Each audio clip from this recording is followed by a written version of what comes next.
Watching Wakwaba, Adom TV, Badwam Jumadi, eso na de edu sono ye Badwam Cassie, Samno, Senia, Yade, Bromono, Fasada, Emma, Milan GH, Nada Romanene, Wadress Missa, Cassiano, Tramu Live, Facebook /Adom TV, Extra, Go TV, 119, DSTV, 280, BDFia, Amankwa, Tamaklu, Afayen, Tiesa, and Samno, Etie.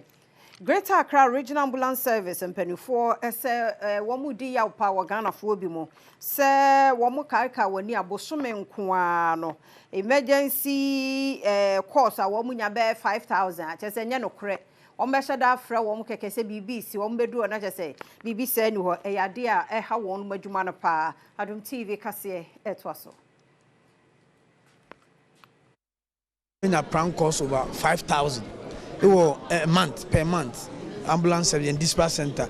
Among for befre, medidi madame so the family hospital. And I say, "Well, Frano workers ambulance service more home." Be say me check say, "My boy Jumana." Inte ye best Ghana for say, "We befre 112 na emergency." And say we befre na why then we di agro. Inte ye best media. And say one boy na enkoso a model room in Ghana for. Say ne be ya ambulance service mo befre ya mra bibi emergencies. Deputy Director Senior Medical Officer Dr. Amachino Buakodua de to Ghana for nim se Brano yan hwese e bekwa yare sabia ne akọ check ya hwese de apomudi mo nsam etie. Ya kasa de me check da. Ye mi se di nkrofo awu ekum nkrofo tugu. But check na ye kwa check ne kura bi wo kura sebe sika de ko check ne kura ni ho. Enti check up de nse so bi kura ka che se ko check ansa na akwa check. Ya se wa hu se wudidi gu mu na onum so no.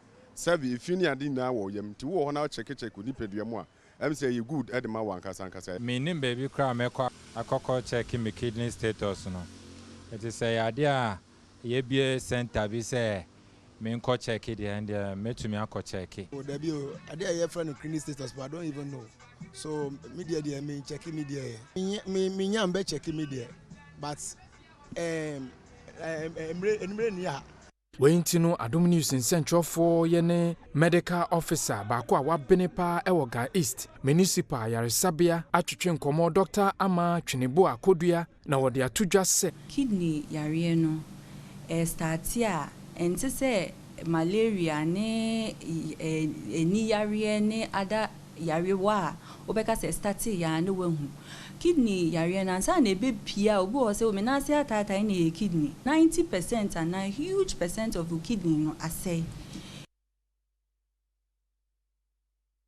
Benfie Ensuni na Ernest Thompson ya na waye Director General Dasnet ano watwe manso a na enu ababeto dwase Accra High Court one more a discharge na nase yi asem no e de afri ho ensem ne ntoaso eni Ewonfie Suni na opanyimi anidin ene Ernest Thompson a ono eye former Director General of the Senate edina kopiemu ewo assemblea bia wenyina efasika sembia ode no ho ekohyiemu mpanyimfo susu se wamfa emrakwan so enye opanyin kwa na negina assembly bia nemu no nipa nan ne nso ne se ne mo kasei Accra High Court akire se kodo wo mo de to no so nyina no ewo hwehwemu no nya de se no kribia wo muntie ne wo no mo agya ne se wade ne ho de ntia court yi egyae asemi ekiridi ne se Mampani John Dramani Mahama de to edwasa ban nyuma yefo nyina mensi ye emumpanifo si wosuno won hwese wadwuma wo ye no beye de beboama adwuma na agina na so sikasemu bibia ebetumi atumpon so wantumi anya ne saade a